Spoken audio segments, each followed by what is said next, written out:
I always recognize that sexuality holds our greatest power, you know. And when I'm talking about power, it's not necessarily about power as we see it in our society today, which is about the ability to get what we want, or the ability to control outcomes and to tip things into our favor. You know, I consider that more like societal ranking, versus like power for me is the ability to connect with the part of me that's connected to the power of creation of all life.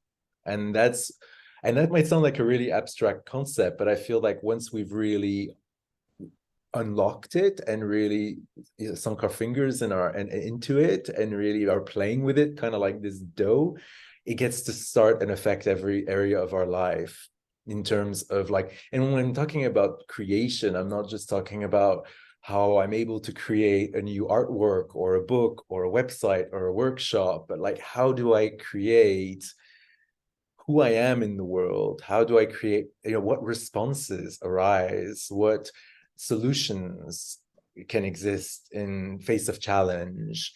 And it affects every area of our life. And it really forms, so for me, you know, the first aspect, this aspect of power, which I consider, you know, I link it to Eros.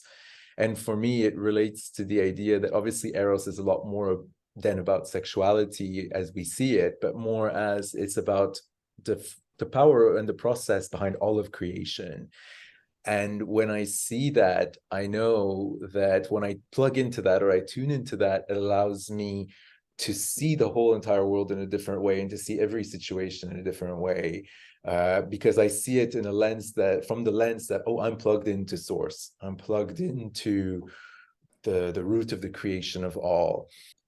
And so I love what you said about oneness and wholeness being what every act of sexuality, every desire is pointing to, every kink is guiding us towards and is highlighting, because energy wants to flow, being wants to be, and creation's wanting to happen. Yes. And that's what our sexuality is, really one of the most potent allies for that state of being. And it's really, really a beautiful thing. So as you were describing the oneness and the wholeness, and how an energy is encountering our desire or our kink or our what have you, culture is wanting to say, well, that's a taboo and you need to shut it down right away. But the truth of the matter is, wholeness and existence and life as such is saying, no, this is an area where flow wants to happen even more. Expression, creation wants to happen even more, and it's blocked because of limitations, because of judgments, because of assessments and expectations and codependencies and all the traumas and all these places where we're hooked and limited. And I find Eros to be this incredibly important place of self-learning